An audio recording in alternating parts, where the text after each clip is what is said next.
You just Yeah. do runs in front of Adele. I looked at her and I just said, "Can I sing with you?" I thought you had a sign or something. You No. said it to her face. But the fact that she said yes, you are teaching me Yeah. to ask for what you want.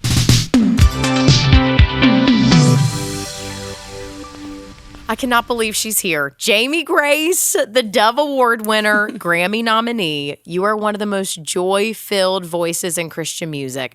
And you know her breakout single, Hold Me. Oh, I love the way you hold me. By my side, you'll always be. You take each and every day, make it special in some way. When I told people I was interviewing you, Jamie, I went, I love the way you hold me. In your arms, I'll always be. It's in there. It's forever in there. Listen, jump in the booth. Let's get your single. Let's go. I could do harmony, I would die. And I love how you've been so open about mental health and faith, and you've inspired authenticity in a whole generation. So I'm honored you would chat with me today. That is a really kind intro. Thank you. I watched last night your Dove Award speech back when you won New Artist of the Year, and it brought tears to my eyes because you're crying before you even hit the stage. How old were you? I think 19. Oh. I was literally in college. I young. had finals like the next day. So It is wild that you were chosen, but out of all these artists, I mean, I saw the names back. They're all incredible. And your speech was so sweet. You go, I literally had to hold the antennas of our TV to watch Natalie Grant. Yeah. And then my favorite part, I don't know that moments were going as viral back then as they do now, but you go, Dad, will you take me to Chick-fil-A tomorrow? Yeah. So I'm sure that was talked about like crazy. I would love to know, what is your go-to Chick-fil-A order? Because obviously you're a huge fan. Yeah. It's so funny because so many things that I could respond to that with, because my whole family, we're such sappy people. Like everybody in my family, we're just always trying to cry, always trying to talk about our feelings. And so that speech was so special to me. My go-to order is now it's like, actually it depends. This is so embarrassing. I've become that wife that'll be like, babe, just give me whatever you feel like getting. Like, I've become that wife. But if he gets it wrong, it will not be great. I promise you, no. Because you like it all? I just like food in general, but also, like, my husband is just, like, top-notch when it comes to ordering food. Like, he's the one, he has all the apps on his phone. He keeps up with all the points. He used to be the cow at a Chick-fil-A, so it's kind of like we were like a match made in heaven. So, he's really into the grilled nuggets, so sometimes I like those. I like the strips. I like the sandwich. Just not the nugs. I feel bad for saying that. I just don't like the nugs. Like, my children are made up of 50% nuggets. I hope they're good for them, because that's where we are. Right. Yeah, they would. My husband and my daughter would go to Chick-fil-A 24/7 if they could. So I think that's part of my thing too. I don't want to say I have like Chick-fil-A burnout, but it can happen. I used to work there as well. I had to take a break. Yeah. So I'm very much just like, whatever you feel like getting me. He's good. It's fine. I do miss, though, they used to have, I think it was their kale lemon Caesar salad or something. That was my favorite thing then. And then, I love the sauces a lot. So any sandwich That's why or we strips. go, Jamie, is the sauces. Right, So tell me exactly. about that moment. What was that moment like? I feel like your career it flew into outer space after that. Yeah. It was insane.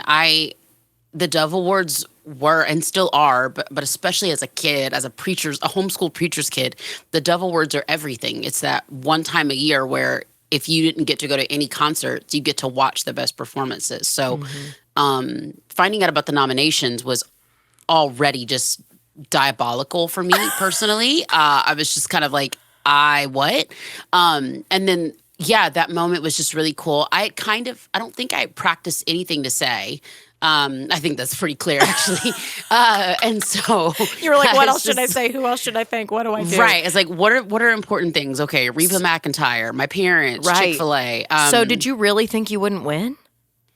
I just I hoped that I would, but it still was a moment of absolute disbelief. I bet even if you had prepped, you would have not remembered it.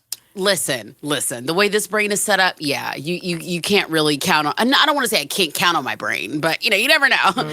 Yeah, but so I do want to quickly mention two people in that. So Natalie, I mentioned her in the speech because I love her so much, and that was a very literal moment. That was. My sister and I wanted to watch Natalie Grant's performance. I don't remember which one it was, but we were kids. We were pretty young. I mean, not too young. Me and Natalie, we're not too far in age.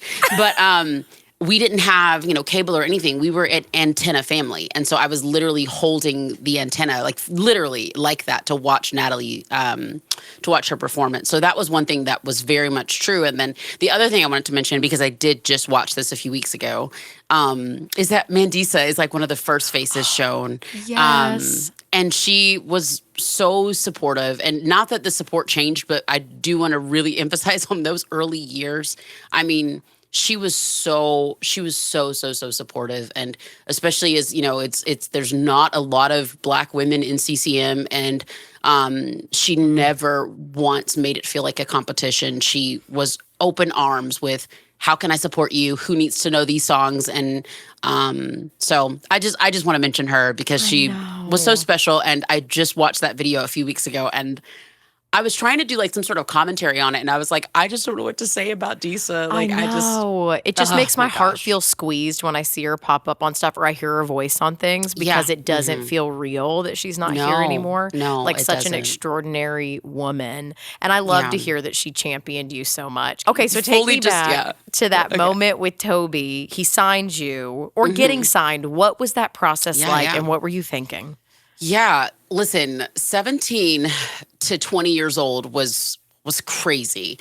And kind of similarly to when you asked about, like, was I expecting to win or not expecting to win the Dove? I don't want to sound overly confident, but I will say that I felt prepared. I was like, I had spent ages 14 to 17 just cranking out these YouTube videos. That's only 3 years. That's not a long time, but that's a long time when you're only 14. Yeah, like in the middle of like trying to do homework and trying to do SATs and trying to make friends and sing on my church's worship team, like all this stuff. And, I had friends that were getting jobs at 15 and 16 years old. And in my head, I'm like, no, this is going to be my job. Like, I'm going to make music. I had done a medley of his songs to very specifically, like, let him know, like, hey, you're respectfully kind of weird. So am I. And so obviously we should work together. And I was a huge fan of Aisha Woods and B. Reith and Reliant K that were also, and Out of Eden that had been on the same label in the past. So, and then I wrote a song called Somebody Needs to Sign Me Already. And then your confidence was so high. I'm 37. How do I tap into some of that now? Listen, I'll give you my mom's number. So it's your mom was speak. I understand you're a pastor's kid. Like I am. Yeah. Did they just speak truth over you? Yeah, I'm so privileged in that way. My mom and dad are top notch. They are phenomenal. And I feel so privileged in that because my mom would 100%, like when I was like 10 and I would draw a picture, she would look at me and say, hey, that's not like, that doesn't look good. But I love you so much. And like, I can need to change my parenting techniques. That, no. I'm raising all kids softies. are different. All kids are different. But she would be like, but then she would be like, but I can like see that you had so much fun making it. Like, that's so cool. Like, you had fun. Do you think you're going to go write a song soon? Like, and it wasn't at all in a pushy way. It was very much what I needed. She could tell where your giftings were and she directed you that way. And even now when I draw, because I love to draw, and my husband's really good at drawing, my daughter's better than me at drawing. Even now when I draw, I have so much fun with it. And I'm able to take the jokes from my husband of like, girl, what is that? And so it's like, she wasn't a realist in the way of like, be better because you will not let this family down. But she was simply honest across the board and a champion for me across the board. That's helpful.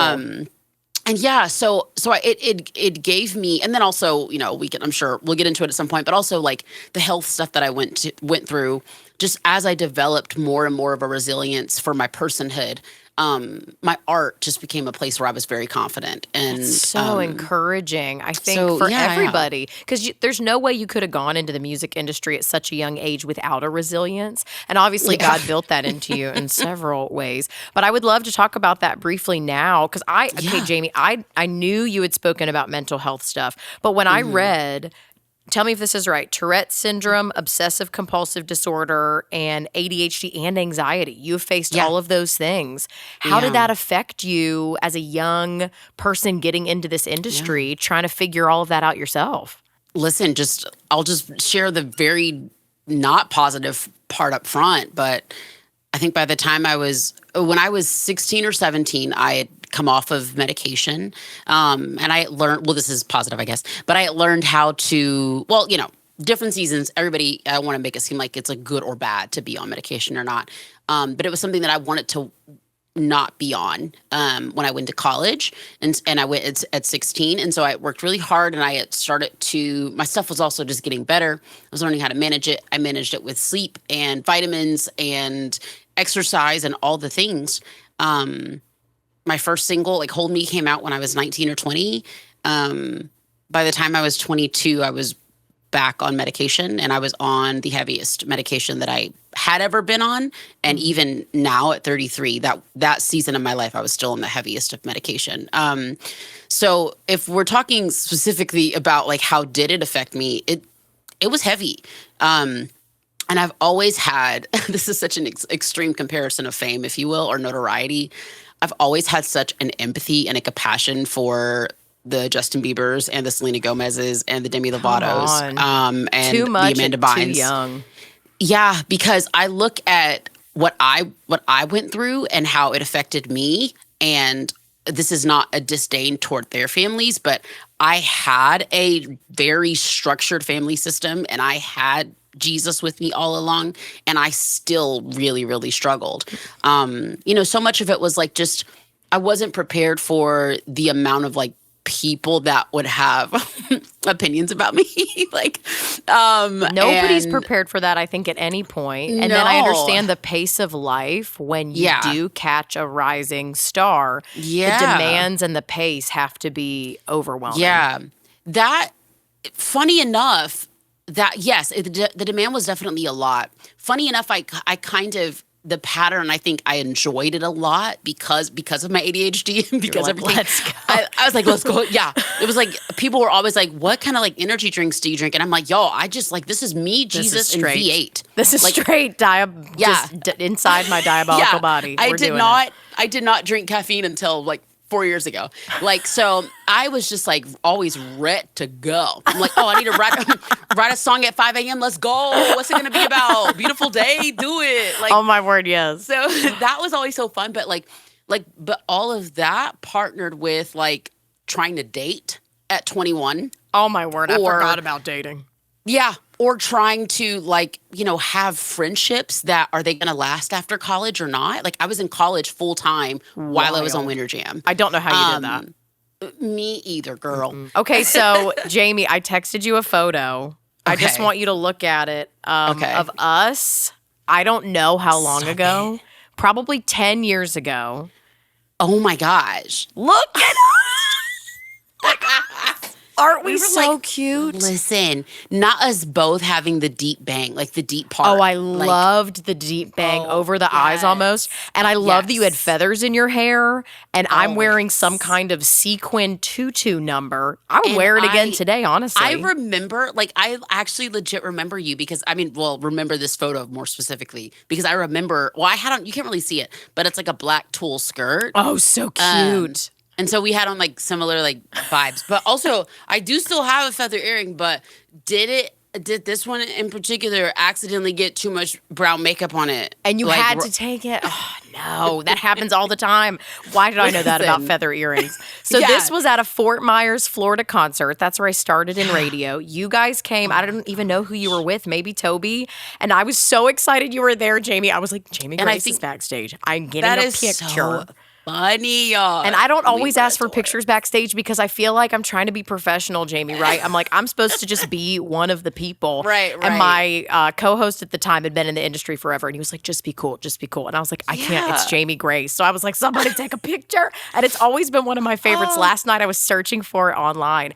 And so I want to do something really quick. In the podcast, Okay. we do the mega fan moment. And I want to invite one of Okay. your mega fans over here. Elena, can you come join me? So Elena runs part of our digital stuff behind the scenes. She's helped this happen. And she's such a fan that she was like, Jamie Grace is coming in.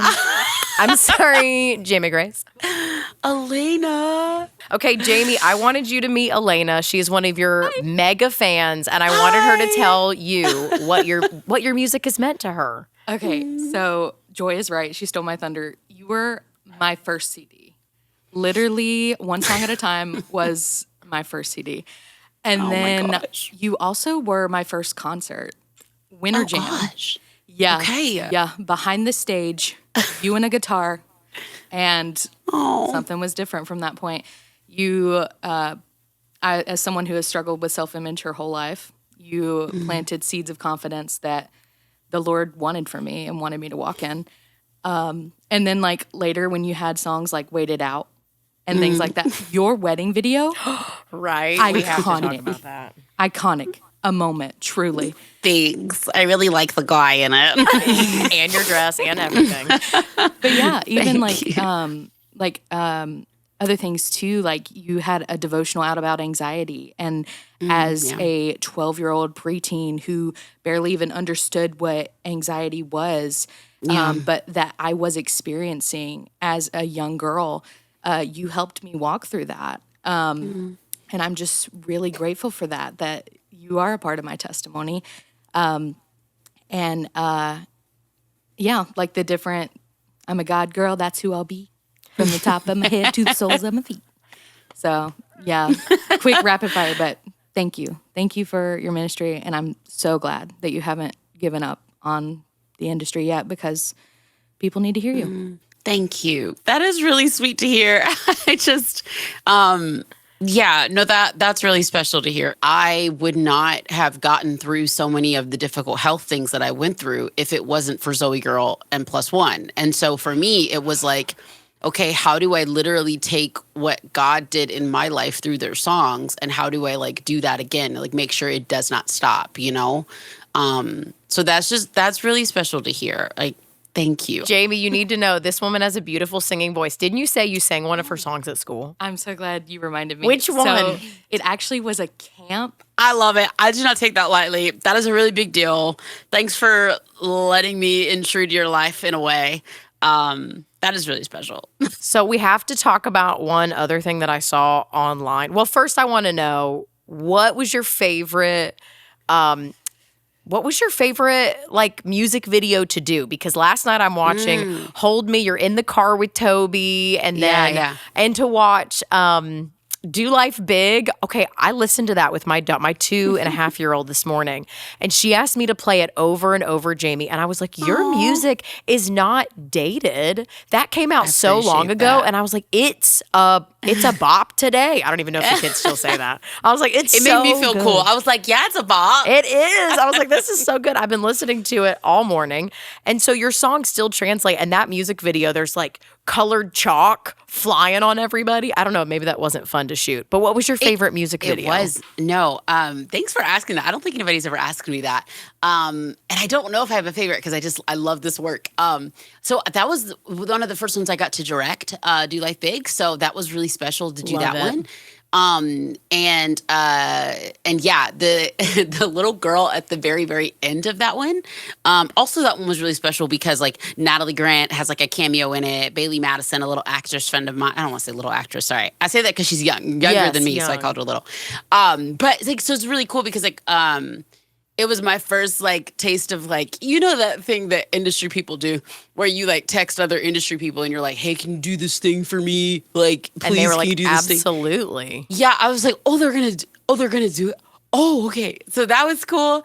And then at the very, very end, the little girl that is in it, that comes up at the end, the dress that she had on, this is so sappy, but the dress that she had on, I had bought that for my flower girl.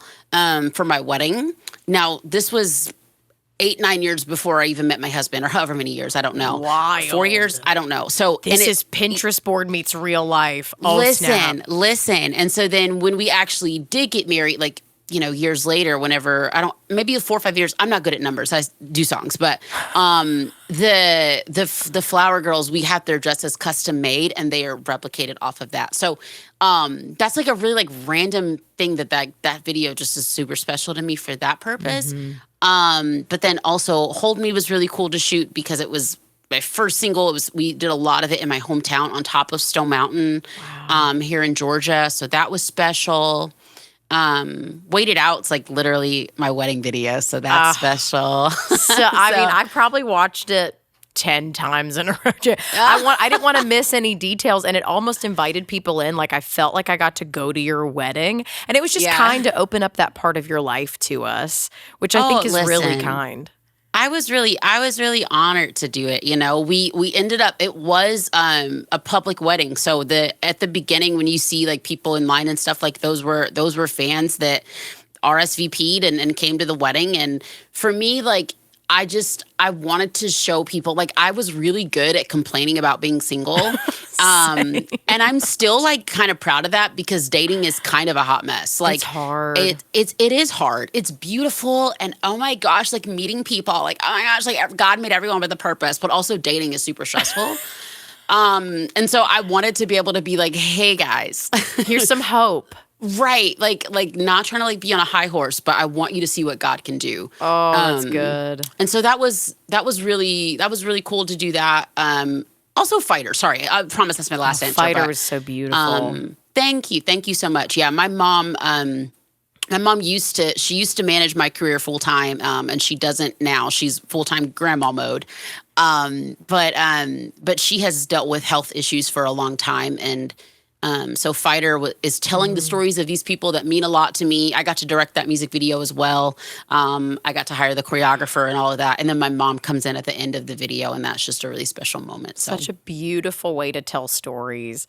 Okay, so I want to ask you about so many things. We're running out of time. Okay, I'm not going to miss this one. Okay, I saw 2016. This is on the Today Show. You go to an Adele concert.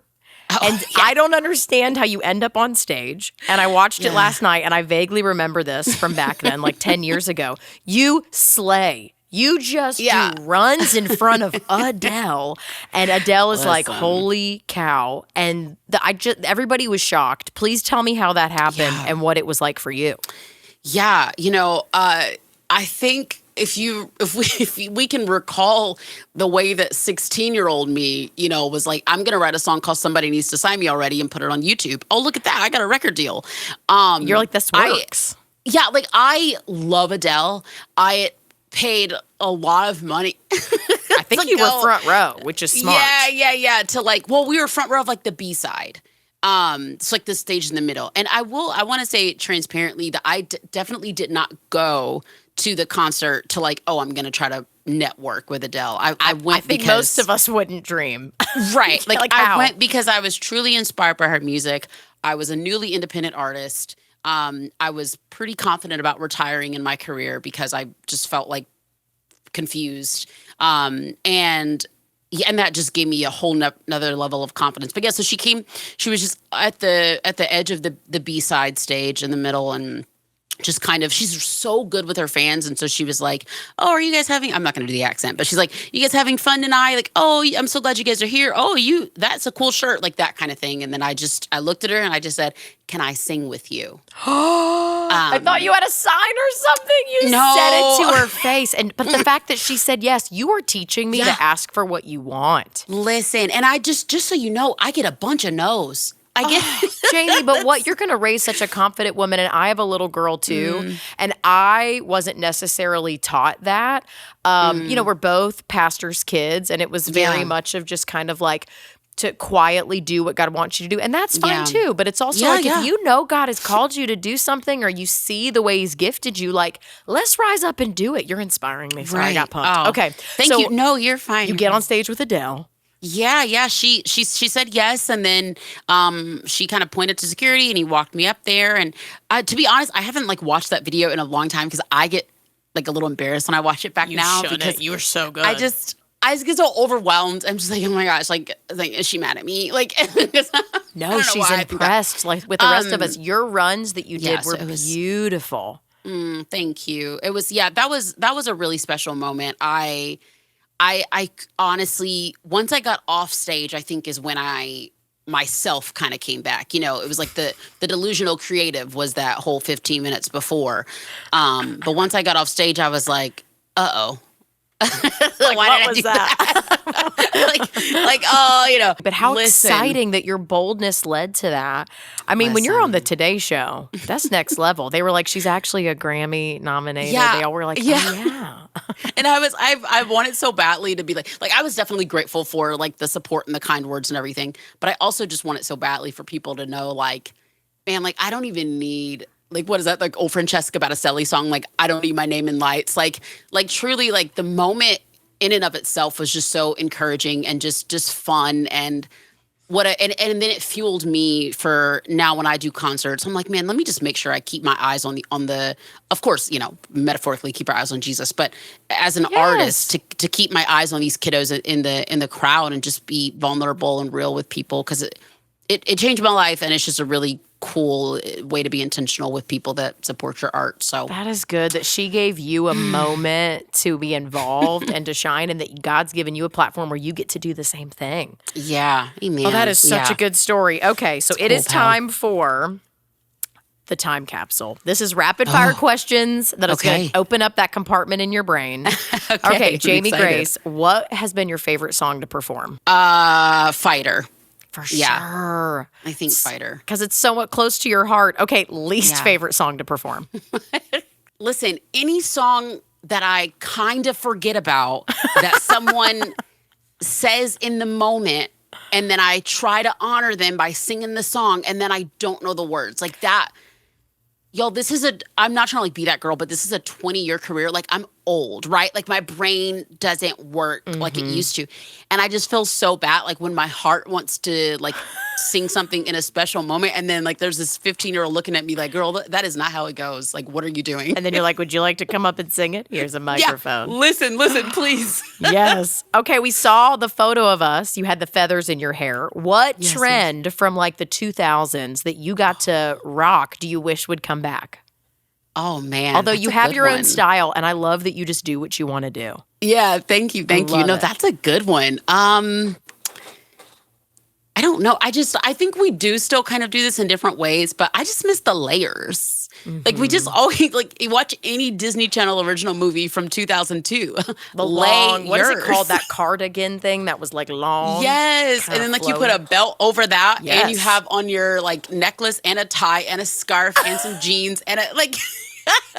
And 2 tank tops. I don't know why. Listen, one's longer. Yes. I miss the layers. Okay. Who did you grow up listening to? I know Reba because you're a huge fan. Yeah. I started listening to Reba in like middle high school when the show came out. But I grew up on a ton of Mahalia Jackson, Zoe Girl, Switchfoot, Shirley Caesar, Plus One, the Darrens. Where are the Darrens? Like, where do they go? If Plus One comes on this podcast, you'll hear me scream from Georgia. You will. Listen. We're trying. Where are they? When you get Plus One on the podcast and you need the super fan moment, that'll be you. Girl. You're like, I will pay my own way to Nashville. Or you just pop up on Riverside and you're like, hello, boys. Nah, no Riverside, nothing. I'm going to be there in person.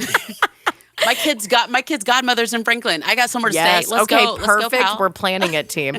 Okay, so what current Christian song do you wish that you'd written? So I lead worship at my church, and I think Tiffany is one of the girls that wrote it. That you've been so good. I don't want to sing it and get copyright issues.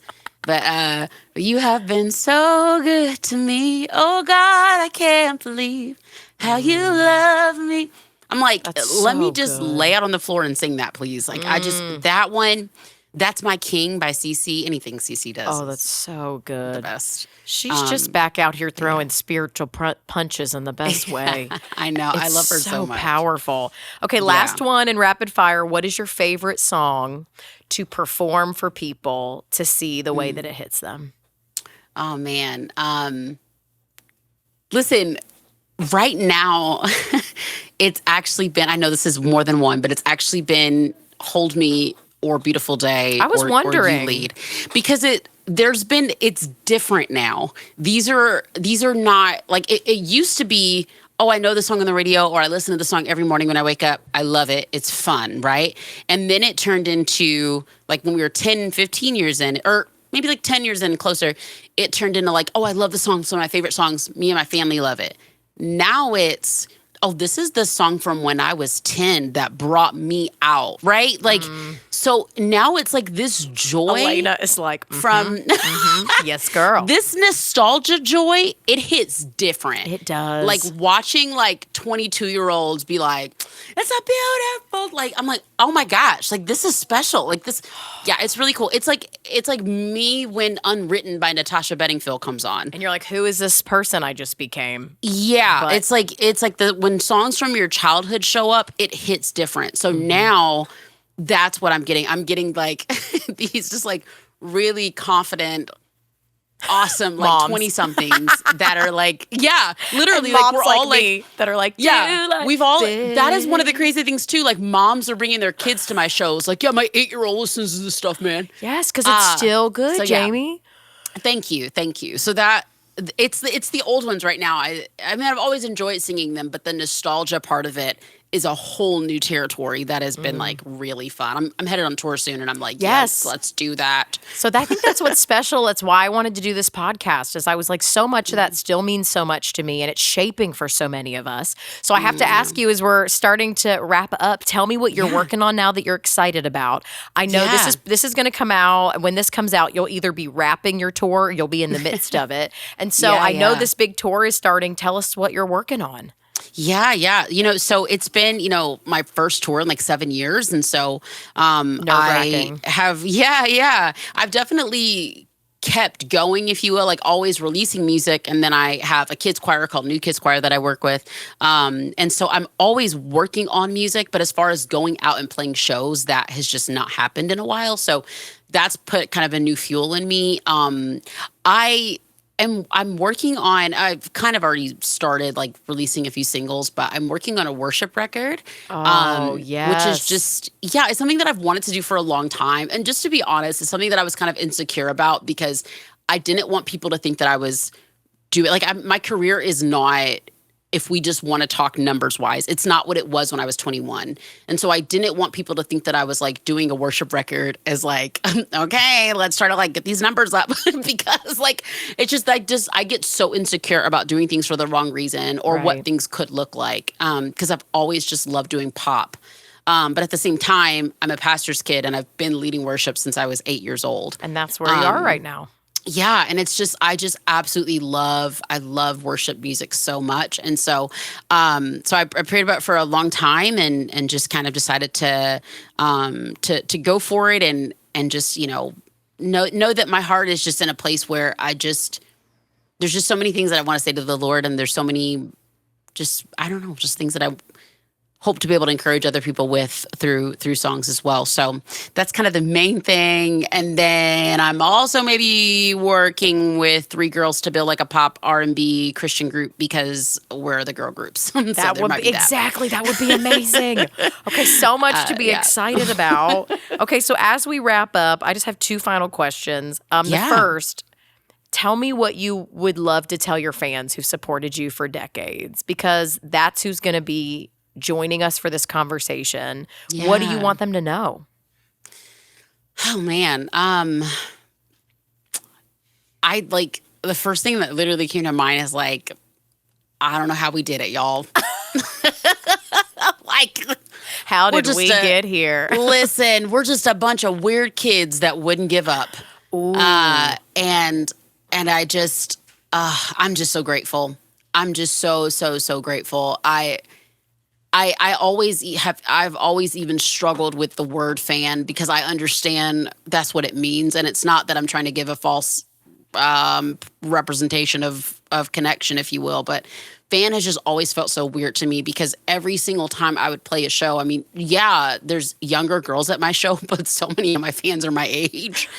You're and we're it's like basically family. yeah, like I family. remember, like some of my friends, like legit, some of my good friends, I met them in autograph lines. I met my husband in an autograph line. So it's like Oh, snap. I can't believe we didn't talk about that. so it's like I just spent so many years like meeting people after the shows and then being like, "Do you guys want to go to Taco Bell? Because I'm 21 and I'm lonely out here, Also hungry. with all these 50-year-olds. Do you guys want to hang out with me?" So and cool. it's just so special. This is just a really special thing to get to call my life, and I'm just really grateful. Thank you for rocking with me. I don't know how we did this, but I hope we keep doing this for a long time. Oh my gosh, I'm dying. That was so cute. Okay, I wish we had time to talk about how you met your husband, but I know we need to let you go. Final question. Why Elena's giving me a face like she wants to know. What has been the most fulfilling thing about your career as you look back over the years? Like, has it been a moment, or is there something that you tuck away that keeps you going? Yeah. You know, when speaking very specifically about the conversation of like mental health and just health in general, especially like with my Tourette syndrome isn't specifically mental health, but it has a lot of things about it that can make my mental health difficult. I'm so grateful for how I've been able to help healthy conversations start and continue in more Christian homes. And just in the homes of kids who are different, and in the schools that have kids that are different, or the churches that have kids who are different. I'm just so grateful to be a part of that growing conversation, to get to bring hope to families that they get a new Tourette diagnosis and then they Google it and they find Jamie Grace. Listen, way too many videos of me talking about it pop up, right? That to me is one of the most special parts of all of it, because I just, it makes me feel like I'm really truly making a difference. And I just know how much support my family needed and how much support my family was able to have. And so that's just like super, super special to know, like, because it's getting better. Like, we're definitely like, we have more churches that have sensory rooms, and we have more churches that offer counseling and or refer you to an outside therapist and things. Like, it's definitely good now, and I think it's going to continue to get better. But back in my day, you know, like that just didn't exist as much, and so I'm just grateful to be a part of that growing conversation. Yes, I'm so thankful for your honesty and authenticity. I think I said it in the very beginning, but it's one of the things that is so refreshing about you. You have a different sound. You've never tried to fit a mold, Jamie. You've been exactly who God made you to be. And even in being honest about your struggles, you've helped so many. And I just want to thank you not only for being on the podcast, but for continuing to walk in your giftings. We are grateful. And you're reminding us to do life big, everybody. I love that so much. Big. Yes, girl. All right. Thank you so much, Jamie. That was so fun. No, thank you guys. Y'all are so sweet. I'll have to invite myself in person sometime. Anytime you're in Nashville, come see us.